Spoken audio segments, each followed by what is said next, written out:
What happens when a CEO goes undercover to check on overnight security and ends up uncovering something far worse? Preston Palmer hadn't visited one of the company's stores in almost 6 months. He owned all 6 locations, passed down from his late father who'd built the chain from the ground up. Lately, though, numbers were off at the Midtown location. Costs were rising, but service reviews were dipping. He got reports from the district manager, but they were vague at best. Preston didn't like vague, so he decided to go see for himself. He didn't want to be recognized, so he shaved his beard, dyed his hair a darker brown, and wore thick glasses. Added a slight limp. At 44, he could pass for a weathered night shift security guard who didn't ask too many questions. The store ran a night team janitors, restockers, and a night manager since it stayed open 24 hours. He applied through a third-party contractor they used for temporary security. No one inside the store would have met him personally. They only knew his name from paperwork and emails. He showed up for his first shift at 10 p.m. on a Thursday. "Hey, you the new guy?" a young woman with tired eyes and a mop in her hand asked as he stepped into the break room. "Yeah, Paul," Preston said, using the alias on his temp badge. "Night watch," she gave a quick nod. "Ava, janitor." "Stay out of the bathrooms after midnight, that's your warning," he actually chuckled. Noted. The night manager, a guy in his early 30s named Kyle, barely looked at him. He was leaned back in his office chair scrolling his phone. "You know where the cameras are?" "No, whatever." "Just walk around a few times an hour and don't bug me unless someone's bleeding." Preston blinked. "Got it." The shift dragged. Shelves were disorganized, stockroom was a mess, and 2 of the workers disappeared for nearly an hour. Ava worked nonstop, never slowing down, barely even speaking. Another janitor, a quiet man named Miguel, stayed to himself, around 2 a.m. Preston stepped into the hallway near the break room and heard a muffled sound. Crying, he paused. It was coming from the supply closet. He opened the door slowly and stopped cold. It was Miguel. Sitting on an overturned bucket, holding a time card in one hand, his head in the other. His shoulders shook. "Miguel," Preston said, forgetting for a second to use the gruff tone he'd adopted. Miguel looked up, startled. "Sorry, I didn't think anyone." "I just needed a minute." "You okay?" He shook his head. "No, I'm just tired, man. I've worked 20 nights straight. I keep logging my hours, but they only pay me for 6. They say the rest is volunteer because I'm not full-time. I got a kid, I got rent." "I can't even argue with Kyle because he says I'll be replaced." Preston felt the weight of it hit him in the chest. "You told him you weren't being paid." "Yeah," he laughed. "Said it was either this or no job at all." Preston crouched down. "You ever talk to someone higher up?" "I don't even know who runs this place, man. I just clean floors." Preston stood again, jaw tight. "Take your break, Miguel. I'll be around." That night, he didn't sleep. He drove home at 6 a.m., changed clothes, and sat in his kitchen with coffee going cold in his hands. His father would have fired someone like Kyle on the spot, but Preston needed to be sure. One story wasn't enough. He needed to see the full picture. So he signed up for 3 more night shifts over the next week, quietly. Observing, he learned a lot fast. Kyle showed up late every night, and when he did, he barked orders from the office. He rarely helped. Sometimes he'd disappear for hours. Ava, meanwhile, fixed broken shelves, plunged toilets, and helped customers who wandered in late. She never complained. One night, Preston caught a stalker named Ben pocketing merchandise. Kyle saw it happen and said nothing. "I didn't see anything," Kyle muttered when Preston confronted him in private, still under the alias. "You didn't either. Trust me, you don't want to make trouble here." But Preston wasn't just some night security guy. He owned every inch of this place, and he'd seen enough. The next night would be his last shift, and after that, no one was going to forget who he was. The following Thursday, Preston clocked in just before 10. His shirt clung to his back from the humid night air outside, and his boots squeaked slightly on the waxy tiles near the back entrance. He kept his head down, not out of fear, but to stay unnoticed one last time. This shift wasn't for observation, it was for confirmation. Kyle was already in the office. The door was open for once. He was leaned forward now, not scrolling, but hunched over invoices with a calculator in one hand and a pen in the other. The change in posture wasn't fooling anyone. Preston stepped in quietly and stood in the doorway. Need something? Kyle didn't look up, just curious. You running payroll tonight? Kyle exhaled through his nose, annoyed. Do your rounds? Preston didn't move. You ever verify the hours for janitorial staff? Kyle finally looked up, eyes sharp. Why are you asking? No reason, Preston said, then turned and walked out. He found Ava 30 minutes later near the loading dock, dragging a broken mop bucket toward the dumpster. The back door was propped open with a cracked plastic crate, and the air smelled like old motor oil. Her sleeves were rolled high and her forearms had faint red marks from a recent cleaning chemical spill. Need a hand? Preston asked. She didn't look up. Only got one bucket left. They haven't replaced the others. It's fine. He caught the slight tremor in her voice. It wasn't from stress, it was exhaustion layered over frustration. When was the last time you had a night off? He asked. She leaned the mop against the wall. 2 weeks ago, I asked for one this weekend. Kyle said no, said I was the only one who actually showed up. Preston tilted his head. What about the others? Gone, quit, or just stopped coming. I've been covering their hours till they hire replacements, but they haven't. She glanced at him sideways. Why do you care? You're just here to watch the cameras. Preston hesitated. Let's just say I've started caring a lot more than I used to. He walked the perimeter after that, but his mind wasn't on the doors or the cameras. Ava was one unexpected fire keeping the place from collapsing, but fire burns out without fuel. Near the freezers, he found Miguel stacking empty boxes into a cart. The man moved slowly with a slight limp in his left leg. He paused when he saw Preston. Hey, Miguel said. You hear anything about those pay stubs? Preston shook his head once. Not yet. Still looking into it, Miguel nodded. Appreciate it. I just want to work and get paid, that's all. He turned back to the boxes without waiting for a response. Preston walked away, jaw tight. Around midnight, a customer wandered in, tall man, early 40s, wearing a stained windbreaker and carrying a small duffel. He looked around aimlessly before heading to the back of the store. Kyle never came out of the office. Ava noticed, though. She trailed the man quietly, keeping an eye out while pretending to tidy a nearby aisle. Preston followed at a distance. When the man reached the electronics section, he unzipped his bag just slightly and slipped 2 pairs of headphones inside. Ava stepped forward, calm but firm. Sir, we don't allow open bags in this section. I'll need to ask you to close it and head to the front. The man's jaw tensed. You accusing me of something? No, but I saw you put those in your bag. I'd like to avoid calling the police if possible. Preston stepped forward then, voice low. Let's go talk near the front, quietly. The man stared at both of them, then scoffed and dropped the headphones on the shelf before walking toward the entrance. Ava exhaled slowly. Preston looked at her. You always handle that alone, usually. Kyle doesn't come out unless someone's shouting. They both turned as Kyle appeared at the end of the aisle, finally out of the office. What just happened? He asked. Attempted theft, Ava said. Handled, Kyle frowned. You should have called me. You weren't out here, she replied without blinking. Kyle ignored her and turned to Preston. You go check the back lot, make sure he didn't stash anything out there, and stop standing around. Preston walked past him without a word. The lot was empty. Just trash bins and faint traffic noise from the avenue. He stayed out there a few minutes, letting the cool air clear his head. When he returned, he passed the break room. Inside, Kyle was talking to a woman Preston hadn't seen before, early 20s, too much makeup, badge turned backward. Her arms were crossed and she looked annoyed. Just clock in and take a seat, Kyle was saying. I'll fix the paperwork later. Don't worry about the ID. Preston kept walking, but something about it didn't sit right. At 2:30, he circled back and found the same woman at the register, scanning items slowly for a customer. Her badge still wasn't flipped. When the customer left, Preston approached. You knew, she looked at him, suspicious.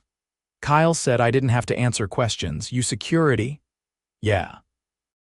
Just wondering your name, she stared at him. Tina.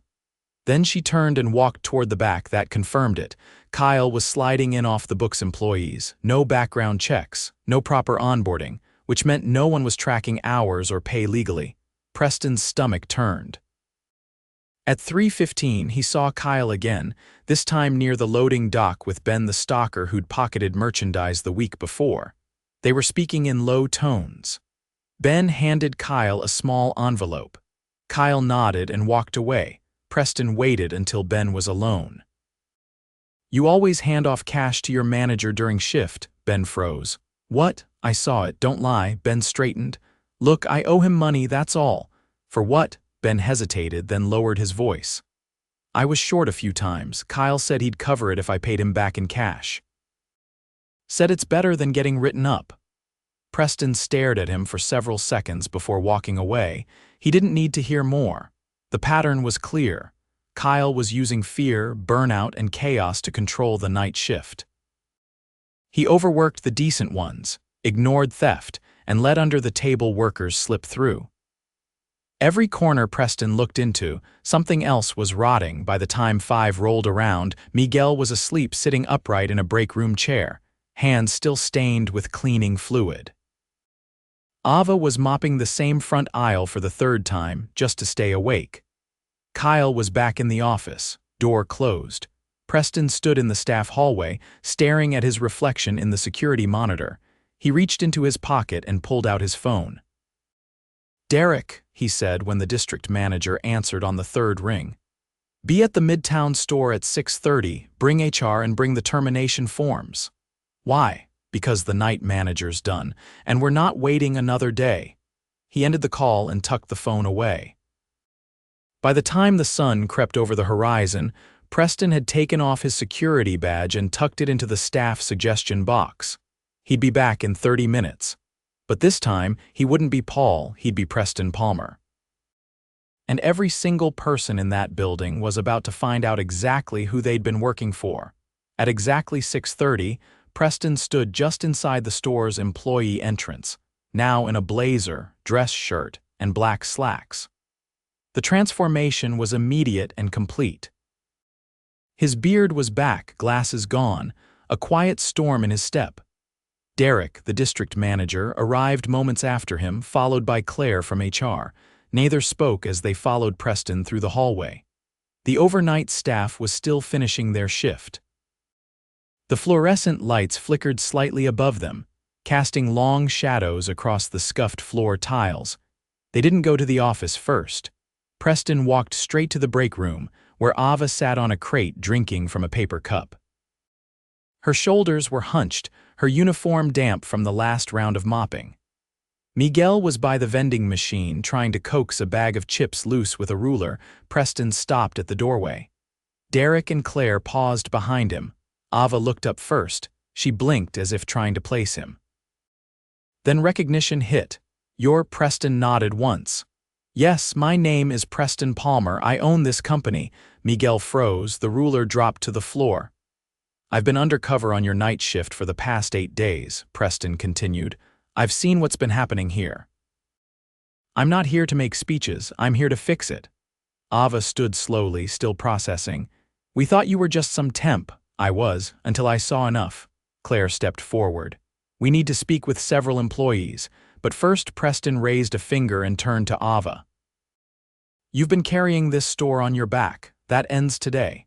You're going home paid for the next 3 days, then we'll talk about your new title assuming you're interested. Ava stared at him, stunned. What title? Night shift lead. With full authority to approve hours, request supplies, and shut down unsafe conditions. You'll report directly to me for now. She didn't answer right away. Her eyes were glassy, but her chin stayed high. Miguel cleared his throat. What about the hours? The ones they never paid me for, Preston turned. We're doing a full audit. Every undocumented shift, every missing paycheck will be corrected, retroactive payment included, and we're terminating the contract with the temp agency. You'll be brought on directly if you want it. Miguel exhaled through his nose. I do, Preston nodded. Then that's settled. From the hallway, a voice called out. What the hell is going on? Kyle stood near the time clock, half dressed in his jacket, holding a breakfast burrito in one hand. He looked between Preston, Derek, and Claire, confusion turning quickly to irritation. Who are wait? No, no way, you're the rent-a-cop, Preston stepped out of the break room. I'm the owner of this company. Kyle laughed once, short and sharp. You're telling me I've been bossed around by some guy playing dress-up? Derek stepped forward, holding a folder. Kyle Jennings, you are being terminated, effective immediately. We have documentation of multiple policy violations, unsafe hiring practices, payroll manipulation, and failure to report theft. You'll be escorted from the premises. Kyle looked between them, his face twitching. You can't do this. I've kept this store running all year. Claire's voice was even.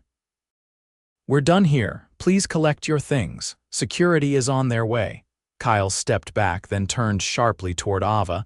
You think you're better than me? You were mopping floors last week. Ava didn't flinch. And I'll be leading this shift next week. So I guess we'll find out. Kyle's mouth opened, but no sound came out. Then he threw the burrito into the trash and stormed toward the office. Preston turned to Derek. No severance. Make sure payroll holds everything until the investigation is complete. That was the last they saw of Kyle. By 7, the store was quiet again. Morning shift workers had started to arrive, giving the overnight team curious looks as they filtered out. Preston stayed behind with Ava and Miguel, walking the aisles. Why didn't you come down sooner? Ava asked, not angry, just genuinely wondering. Because I convinced myself I was getting the full picture through reports, Preston said, and I was wrong. Miguel pointed toward the back. There's a leak in the loading dock ceiling, been dripping on the cardboard pallets for weeks. Preston nodded. We'll fix it. And we'll bring in more night staff. I'll authorize overtime until the crew is stable again. He glanced toward the front of the store. But I'm not leaving this place unattended again, not like that. Ava folded her arms. You planning to do this every few months? No. I'm planning to stay connected enough that I won't need to. They passed by the electronics aisle. A new camera had already been mounted near the ceiling, something Derek arranged silently during the commotion. Preston paused beneath it. We'll keep recording, he said. But now someone will actually be watching. As they returned to the break room, Claire handed Ava a schedule draft. Ava scanned it, then looked up. This says I'm off weekends. Preston gave a small nod. We owe you that? I'll use it, she said, voice steady. But I'm not going far. He didn't doubt it. Ava was the kind of person who didn't ask for recognition but earned it every night, and now, finally, she had it. By the time Preston left the store, the sun had fully risen. The streets buzzed with the usual morning rhythm delivery trucks, coffee lines, tired commuters. But inside that store, something had shifted, not a miracle, not a perfect fix, but a beginning. And Preston knew this time he wouldn't wait for things to fall apart before stepping in again. The following week was about rebuilding, not with grand gestures but with direct, deliberate action. Preston returned to the Midtown location each day, never announced, never making a scene. He didn't come to inspect, he came to listen. On Monday afternoon, Ava met with him in the small conference room behind the stock office. She wore a dark polo shirt with a fresh name tag clipped to the collar, her hair tied back in a practical knot. I've reviewed the applications from the internal portal, she said, handing over a printed sheet marked with notes. 3 seem qualified. One of them used to work here on the morning shift but left when Kyle reduced her hours without notice. Preston scanned the page. If she's willing to come back, we'll bring her in. No probation. If she already knows the system, that's a win. Ava tapped a line on the sheet. She asked if the night team is stable now. She didn't want to walk back into chaos. Tell her it's under new management. And this time, the people actually doing the work are the ones helping shape the schedule. She nodded, then paused. There's one thing I'm not sure how to handle. Preston set the sheet down. Go on. There's still no designated point person for maintenance after dark. I've been covering it, but I'm not licensed to handle electrical or plumbing work, and it's starting to pile up. He leaned back slightly. We'll contract a rotating on-call technician, someone who's available within 20 minutes if needed. Until then, I'll have the facilities supervisor from the downtown store rotate in 3 nights a week. Appreciate it, Ava said. I just don't want this place to slide back into patchwork fixes. It won't, Preston said. Not while you're here. She didn't respond immediately, but there was a subtle shift in her shoulders, less tension, more balance. Later that evening, Preston walked the loading dock area with Miguel. The janitor's uniform had been upgraded, and he now wore a wrist brace on his left hand temporary, per doctor's orders after overuse strain. He moved slower but more confidently. You talked to payroll? Preston asked, watching as Miguel straightened a stack of cleaning solvents with gloved hands. They got everything sorted, Miguel said. 3 checks, back pay, adjustment, and a bonus they said was from you. It wasn't a bonus, Preston said. It was what you were owed plus interest. Calling it a bonus was just a way to move it faster through their system. Miguel gave a small nod. I'm not used to people fixing things that fast. You shouldn't have to be. Miguel paused, then added, My kid starts school next month. I can finally afford the registration and supplies. For a moment, neither said anything. The sound of a pallet jack echoed from the far end of the corridor. You planning to stay on nights? Preston asked. Yeah, less noise, fewer people, I just want to work. Let me know if that ever changes. Preston didn't need a long answer. Some people just wanted consistency, and it was the company's job to offer it. The next day, Claire and 2 HR associates began private interviews with every night shift employee. It wasn't just about compliance, it was about building trust. They took notes, followed up on concerns, and logged every suggestion, no matter how small. One of those suggestions came from a new hire named Darius, a soft-spoken restocker who'd worked only 4 nights so far. There's no first aid kit in the back room, he told Claire during a break. One guy cut his hand last night opening a box, and we had to use bathroom paper towels. By that evening, 2 industrial-grade first aid kits had been mounted, one near the break room, another in the stock corridor. Word traveled fast. By Friday, morale had stabilized. The team was still short-staffed, but shifts were no longer being doubled up without warning. Ava had built a rotation that gave everyone at least 1 weekend night off every 2 weeks. It wasn't perfect, but it was real progress. Preston sat with her again that afternoon, this time in the staff hallway near the vending machines. She was sipping coffee from a reusable thermos, her posture less guarded than it had been. I've been thinking, she said. That guy Kyle, he didn't start out lazy. I think he just stopped believing anyone would hold him accountable. Preston's expression stayed neutral. Maybe, but not believing in accountability doesn't excuse exploiting people. She nodded slowly. I know. It just makes me wonder how many others like him are out there in other stores. That's why this can't be a one-time fix, he said. We're launching unannounced reviews at all 6 locations, not audits, actual reviews, talking to staff, watching operations. And I'll be making those visits myself. You going undercover again? She asked. Probably not. But I'll be invisible in a different way, quiet, observing, showing up where no one expects me. Ava cracked a half smile. You'll need better glasses next time, he chuckled once. Noted. At shift change, Preston made a point to greet the incoming team personally. He stood near the employee entrance, shaking hands, introducing himself without fanfare. Most of them had only heard his name in passing. Now they saw him, not as a figurehead, but as someone willing to stand in their corridor and listen. One of the last to arrive that night was a young woman with a backpack and neat braids pulled under a cap. She hesitated when she saw Preston.